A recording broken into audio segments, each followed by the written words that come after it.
Cockroach party तो total fraud निकली। ये केजरीवाल मॉडल का नया डिजिटल प्रोजेक्ट है। ये सिर्फ एक सोशल मीडिया पेज नहीं बल्कि उस राजनीतिक इकोसिस्टम का नया चेहरा है जिसने पहले अरविंद केजरीवाल को खड़ा किया और जिस तरह से आम आदमी पार्टी के नेता इसका सपोर्ट कर रहे हैं। मनीष सिसोदिया तो खुलकर सामने आ गए हैं। उधर समाजवादी पार्टी के मुखिया अखिलेश यादव तो कॉकरोच पार्टी से इतना प्रभावित हैं कि उसको लेकर एक्स पर पोस्ट किए जा रहे हैं। ऐसा लग रहा है कि उन्होंने हार मान ली है कि 2027 के चुनाव में वो योगी आदित्यनाथ से नहीं लड़ सकते, नरेंद्र मोदी की बीजेपी से नहीं लड़ सकते और अब उनको सहारा है तो इस कॉकरोच का ही सहारा है। किसी तरह से कॉकरोच उनकी नैया पार लगाते। ऐसा लग रहा है कि जो स्पेस है विपक्ष का, वो ये सारे नेता एक साथ मिलकर तैयार हैं इस कॉकरोच पार्टी को देने के लिए, जो दरअसल अभी तक कोई राजनीतिक पार्टी है ही नहीं, सिर्फ एक सोशल मीडिया का शोषा है। लेकिन अखिलेश यादव और बाकी विपक्ष के नेता ऐसे बलिहारी हुए जा रहे हैं कि लगता है अब सहारा है तो सिर्फ तुम्हारा, तुम्हारे अलावा हमारा कौन है। कॉकरोच पार्टी के जरिए लेकिन एक बार फिर युवाओं को सिस्टम, संस्थाओं और मोदी सरकार के खिलाफ डिजिटल तरीके से भड़काने की कोशिश की जा रही है। नमस्कार, बहुत बहुत स्वागत है आपका। आप देखना शुरू कर चुके हैं आयन भारत, आपके साथ मैं हूं डॉक्टर अर्चना सिंह। दरअसल सीजेपी सोशल मीडिया पर युवाओं से खुलकर अपील कर रही है कि वो बीजेपी को सोशल मीडिया प्लेटफॉर्म्स पर अनफॉलो करें और कॉकरोच जनता पार्टी को फॉलो करें। लेकिन इस कैंपेन का उल्टा असर हुआ। बीजेपी के फॉलोअर्स जो 8.7 मिलियन थे वो बढ़कर 9 मिलियन हो गए। इनके इस आह्वान के बाद, इनके ये कहने के बाद कि उनको फॉलो करो और बीजेपी को अनफॉलो करें, तो उनको तो फॉलो कर रहे हैं, उनको फॉलोअर बढ़े हैं क्योंकि वो तो जीरो से शुरू कर रहे थे। आप पता नहीं किस नंबर से शुरू किया था, क्योंकि जो सोशल मीडिया अकाउंट है वो पुराना अकाउंट है। किसका अकाउंट है, कैसा अकाउंट है, ये सब आपको आगे बताऊंगी। लेकिन अभी आप ये समझिए कि वो पुराना अकाउंट है, वो कोई नया अकाउंट नहीं है। लेकिन बीजेपी के फॉलोअर्स बढ़ गए। अब बताइए, इन लोगों को तो यहीं से सदमा लग जाना चाहिए था और समझ में आ जाना चाहिए था कि देश का युवा जेनजी जिसकी ये बात कर रहे हैं वो कितना इनके साथ है। सोशल मीडिया यूजर्स ने, आप समझिए कि कॉकरोच को बता दिया है कि कॉकरोच तुम बीमारी फैलाते हो, तुम गंदगी फैलाते हो, तुम्हारे लिए तो सिर्फ एक चप्पल ही काफी है और उसकी भी जरूरत नहीं है। तुम्हें तो अगर उल्टा कर दिया जाए हाथ पैर ऊपर तो तुम तो ऐसे ही मर जाओगे, अपनी मौत मर जाओगे, एक चप्पल की जरूरत भी तुम्हारे लिए नहीं पड़ेगी। साफ है, भारत का युवा इस तथाकथित जेन जी रेवोल्यूशन को गंभीरता से बिल्कुल नहीं ले रहा है। सिर्फ सोशल मीडिया पर बढ़ा चढ़ाकर दिखाने की कोशिश की जा रही है। कॉकरोच का सच यह है कि सीजेपी को मिलने वाला बड़ा डिजिटल ट्रैक्शन जो है ये mostly anti BJP ecosystem, bot networks और विदेश आधारित अकाउंट से आ रहा था।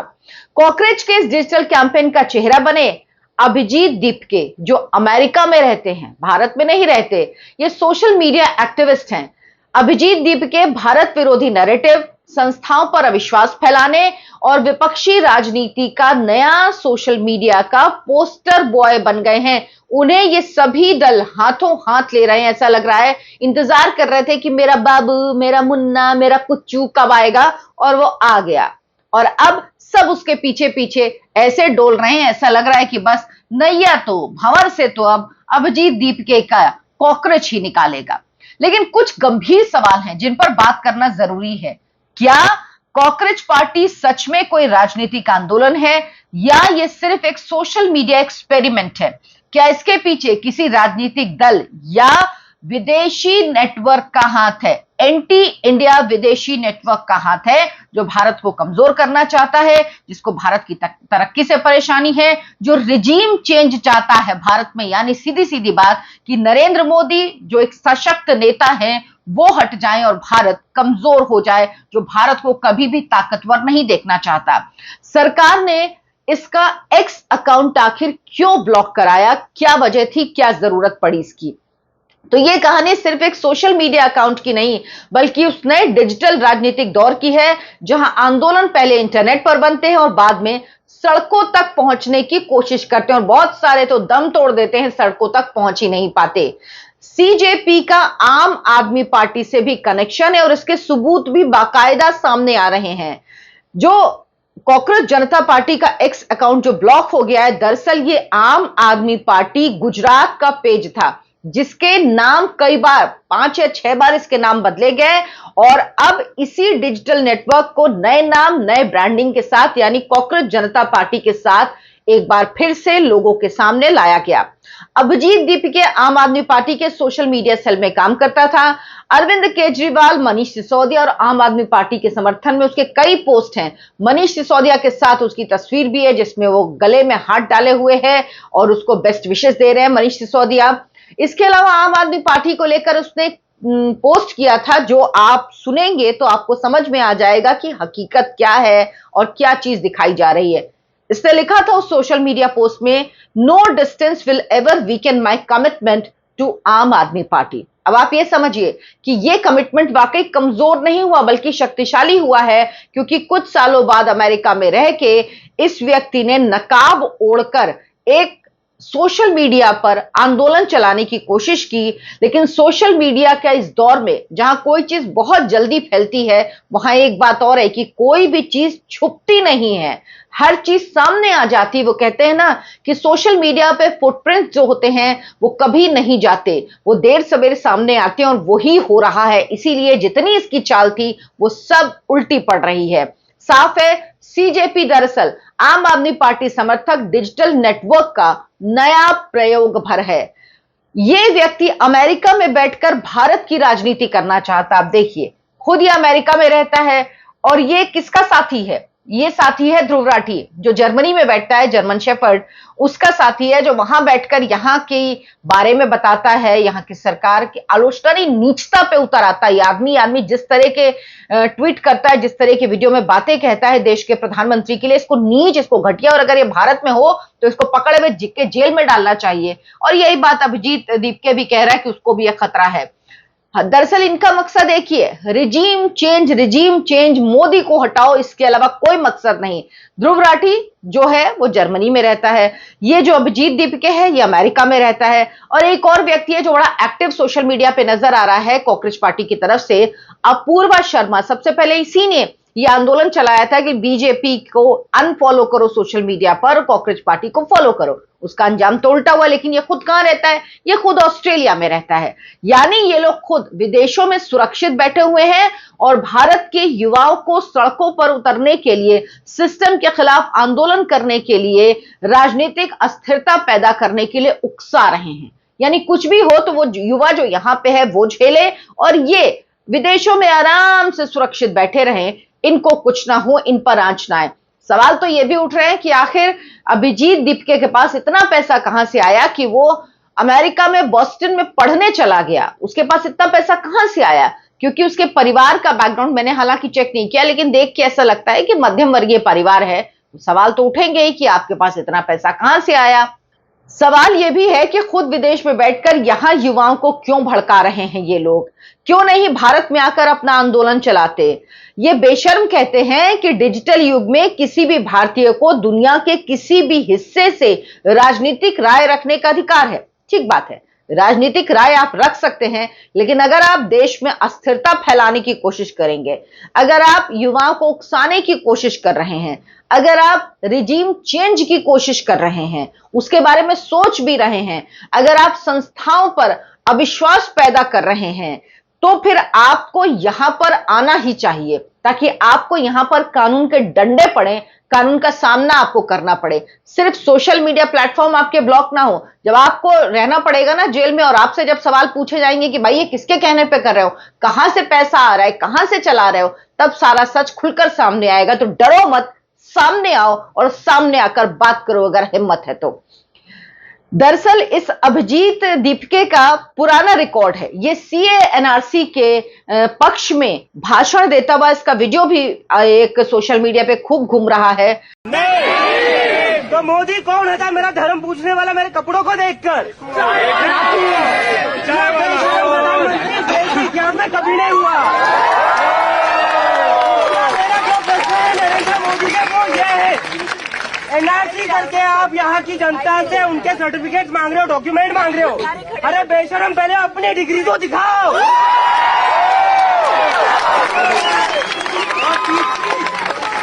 नरेंद्र मोदी को बता दो, चाहे जितनी हड्डियां तोड़ दो, लेकिन ये देश नहीं तोड़ सकते। और आखिरी बात ये कहूंगा, नरेंद्र मोदी देश नहीं है, आरएसएस संसद नहीं है, और मनुस्मृति संविधान नहीं है।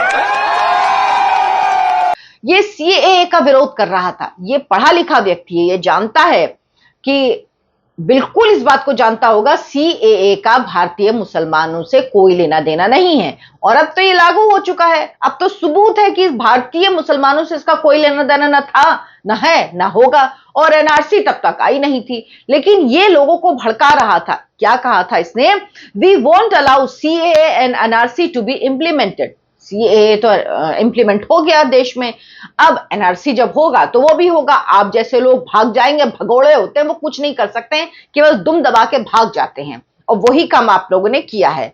अब उमर खालिद का भी ये बहुत बड़ा पैरोकार है। उमर खालिद जो दिल्ली दंगे 2020 का मुख्य आरोपी है, जेल में बंद है, देशद्रोह के मामले में, यूएपीए के मामले में, उसके लिए भी इसने पोस्ट किया था, कहा था कि इस तरह से उसे इतने दिन तक जेल में नहीं रखा जाना चाहिए। क्यों? उसने चोरी की है, उसने डकैती की है। देश विरोधी काम करने वाले व्यक्ति को जेल में रखे जाने पर इसको दिक्कत, इसने उसके पक्ष में इसने ट्वीट किया था।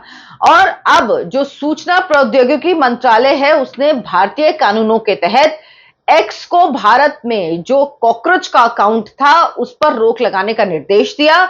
सोशल मीडिया पर यह भी कहा गया कि इंस्टाग्राम अकाउंट भी बंद हो सकता, उस पर भी कार्रवाई हो सकती है।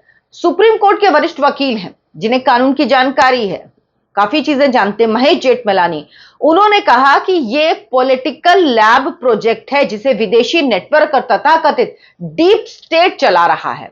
डीप स्टेट जो नरेंद्र मोदी को हर हाल में हटाना चाहता है सत्ता से, वो इसको चला रहा है।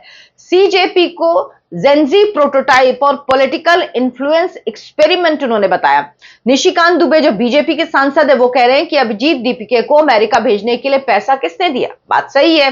क्या विदेशी फाउंडेशन मदद कर रहे हैं?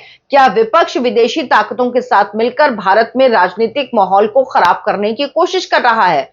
अब इसमें कैसे लोग जुड़ रहे हैं, क्यों शक नहीं होंगे? आपको याद होगा गुरनाम सिंह चढ़ूनी जो किसान जो राष्ट्रीय संयोजक थे भारतीय किसान यूनियन के, अब इन्होंने अपने चढ़ूनी गुट बना लिया है, उसके हैं। इन्होंने राजनीतिक पार्टी बनाई थी और उसके बाद ये चुनाव लड़े थे। हालत ये थी कि जमानत तक नहीं बचा पाए थे, अपनी सीट तक नहीं जीत पाए थे, इतनी बुरी स्थिति है, और ये संयोजक बन गए इसके। और आप देखिए अति कि इनको सोशल मीडिया के जरिए पता लगा कि संयोजक है, लेकिन कह रहे हैं मैं अपना रोल बखूबी निभाऊंगा। अबे करोगे क्या तुम? ये तो बता दो। सॉरी, मेरी लैंग्वेज थोड़ी खराब हो गई। करोगे क्या तुम लोग? फेलियर तथाकथित किसान आंदोलन के लोग, जिसमें खालिस्तानी शामिल थे, तुम लोगों ने देश को जलाने की कोशिश की। दिल्ली में जो तुम लोगों ने उत्पात मचाई, ये सब कुछ इस देश ने देखा। और ये देश तुम जैसे लोगों को पसंद नहीं करता, तभी वोट देके तुमको तुम्हारी औकात बता दी थी कि भाई तुम इस लायक नहीं हो, तुम निकल लो यहां से, तुमको कुछ ना मिलने वाला है यहाँ पे।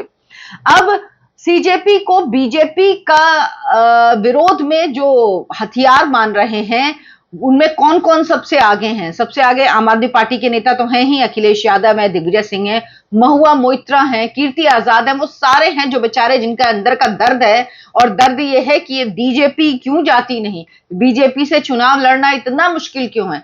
कीर्ति आजाद और महुआ मोइत्रा को आप समझ सकते हैं, अभी अभी टीएमसी हारी है पश्चिम बंगाल में, तो चोट हरी है इनकी एकदम। अखिलेश यादव 2027 के चुनाव में जाने वाला है यूपी, और उन्हें दिख रहा है कि उनका कोई चांस नहीं है। योगी आदित्यनाथ को कोई हिला नहीं सकता, उनकी सरकार वापस आएगी। अब उनका दर्द ये है। और मनीष सिसोदिया और आम आदमी पार्टी के तो क्या ही कहने, उसका तो ये चहेता बच्चा है उनका। और दूसरी बात, अब उनकी जो स्थिति हुई है दिल्ली में, उसके बाद अब पंजाब में भी उनको खतरा नजर आ रहा है, तो उनके दिल का दर्द भी निकलकर सामने आएगा। लेकिन सीजेपी को ये कॉकरोच जो है, ये कोई राष्ट्रीय पार्टी, कोई राजनीतिक दल है ही नहीं। चुनाव आयोग में रजिस्टर्ड नहीं है, ये कोई घोषित संगठनात्मक ढांचा इसका नहीं है, कोई आधिकारिक चुनावी अस्तित्व नहीं है। अगर इनको राजनीतिक दल बनाना होगा तो सबसे पहले रजिस्टर कराना होगा, और 100 भारतीय सदस्य और पार्टी संविधान की उसके लिए इनको जरूरत होगी। सीजेपी को स्लैक्विटिज्म का उदाहरण कहा जा रहा है। स्लैक्विटिज्म क्या होता है? इसे ये शब्द यूज होता है जो ऑनलाइन आंदोलन होते हैं उसके लिए इसको यूज करते हैं। एक्टिविज्म, स्लैक्टिविज्म इसको कहते हैं। एक्टिविज्म वो होता है जो करा जाता है, सड़कों पर आके करते हैं, ये स्लैक्टिविज्म कहलाता है क्योंकि ये ऑनलाइन आंदोलन होता है जो इंटरनेट पर बहुत बड़े दिखते हैं लेकिन जमीन पर इनका असर या तो नहीं होता या बहुत सीमित होता है। हैशटैग आधारित आंदोलन ट्रेंड हुए हैं लेकिन बाद में गायब हो जाते हैं। और सीजेपी सोशल मीडिया पर शोर जरूर कर सकता है लेकिन वास्तविक राजनीतिक ताकत ये कभी नहीं बन पाएगा, ये समझ लीजिए। ये आया है और ये इसी तरह से उड़ जाएगा। राजनीतिक पार्टी ये नहीं बन सकता। सीजेपी के जो अभिजीत दीपके हैं उन्होंने अब एक डिजिटल कैंपेन शुरू किया है, किस लिए? ताकि जो भारत के शिक्षा मंत्री हैं धर्मेंद्र प्रधान, उनको हटाया जा सके। ठीक बात है, कई चीजें ऐसी हुई हैं जिससे लगता है उनको अपना पद छोड़ना चाहिए, लेकिन ये बंदा क्या कर रहा है? ये इसके नाम पर लोगों के डेटा इकट्ठा कर रहा है, फॉर्म भरवा रहा है। उस फॉर्म में क्या है? नाम, मोबाइल नंबर, ईमेल आईडी और दूसरी निजी जानकारियां ये डिजिटल नेटवर्क के जरिए जमा कर रहा है। तो सवाल ये है कि ये अमेरिका में रहता है, इसका नेटवर्क अमेरिका में है, तो भारतीय युवाओं का डेटा आखिर ये किसके पास जाएगा? उसका इस्तेमाल कैसे होगा? ये इकोसिस्टम जो पहले डेटा प्राइवेसी और निगरानी के मुद्दों पर सरकार को घेरता था, चीखा चिल्ली मचाता था, अब खुद लोगों की व्यक्तिगत जानकारी आराम से ले रहा, कोई दिक्कत नहीं है इसको। कॉकरोच जनता पार्टी का पूरा विवाद सिर्फ एक अकाउंट या एक व्यक्ति तक सीमित नहीं है, संस्थाओं के खिलाफ सुनियोजित साइकोलॉजिकल और राजनीतिक अभियान है जिससे सचेत रहने की जरूरत जरूर है। हालांकि जो इनके फॉलोअर्स हैं उनमें ज्यादातर इंस्टाग्राम के जो हैं उनमें 90% या 85% जो है वो बाहर के हैं। पाकिस्तानी फॉलोअर्स बहुत हैं, बॉट है इनके। पाकिस्तान हिंदुस्तानी फॉलोअर्स बहुत कम है और ज्यादातर जो एंटी एस्टैब्लिशमेंट लोग हैं वो हैं, जो लेफ्ट का इकोसिस्टम है वो है, क्योंकि वही इकोसिस्टम बहुत तेजी से आगे बढ़ता है।